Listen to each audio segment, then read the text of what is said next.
কানপুরে বাংলাদেশ ভারত দ্বিতীয় টেস্ট গোয়ালিয়রে টি-20 ম্যাচে ঝামেলা করার হুমকি দিয়েছিল অখিল ভারত হিন্দু মহাসভা নামের একটি ভারতীয় ধর্মীয় সংগঠন।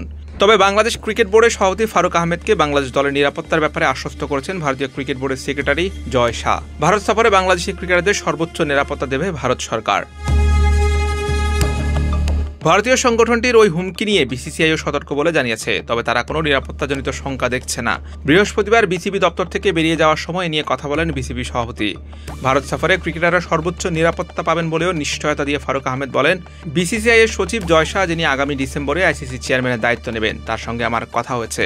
আমাদের উদ্বেগের কথা আমরা জানিয়েছি। তিনি বলেছেন, দ্বিপাক্ষিক সিরিজে এসব হুমকি বড় কোনো ব্যাপার নয়। তারপরও তারা বাংলাদেশ দলের জন্য সর্বোচ্চ নিরাপত্তার ব্যবস্থা করবেন। আমরা আশা করি কোনো সমস্যা হবে না। কানপুরে যে হিন্দু মহাসভা হামলার পরিকল্পনা করেছিল সেটি প্রকাশ্যে আসে 6 সেপ্টেম্বর ভারতের এবিপি লাইভের প্রকাশিত এক সংবাদে। আওয়ামী লীগ সরকারের পতনের পর বাংলাদেশের হিন্দু সম্প্রদায়ের বাড়ি কিংবা মন্দিরে হামলার অভিযোগে এমন কিছু করার সিদ্ধান্ত বলে জানিয়েছিলেন হিন্দু মহাসভার সহসভাপতি ডাক্তার জয়বীর ভরদাজ। এর আগে হিন্দু মহাসভা হামলার হুমকি দিয়েছিল বাংলাদেশ ভারত সিরিজের প্রথম টি-20 ম্যাচে। সে ম্যাচটি হওয়ার কথা ছিল ধর্মশালায়। হিমাচল প্রদেশ ক্রিকেট অ্যাসোসিয়েশন তাদের স্টেডিয়ামের ড্রেসিং রুমের সংস্কার কাজের জন্য ম্যাচটি সরিয়ে নেওয়ার অনুরোধ করে। বিসিসিআই তাদের অনুরোধে ম্যাচটি ধর্মশালা থেকে সরিয়ে গোয়ালিয়রে নিয়ে যায়।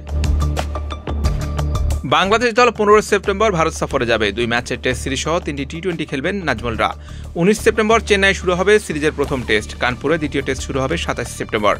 টি-20 সিরিজের প্রথমটি হবে 6 অক্টোবর, ভেন্যু গোয়ালিয়র। 9 ও 12 অক্টোবর দিল্লি ও হায়দ্রাবাদে হবে সিরিজের শেষ দুটি ম্যাচ।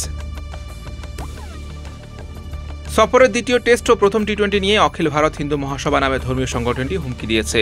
সংগঠনটির দাবি, শেখ হাসিনা সরকারের পতনের পর বাংলাদেশে হিন্দুদের উপর নৃশংসতা চালানো হয়েছে।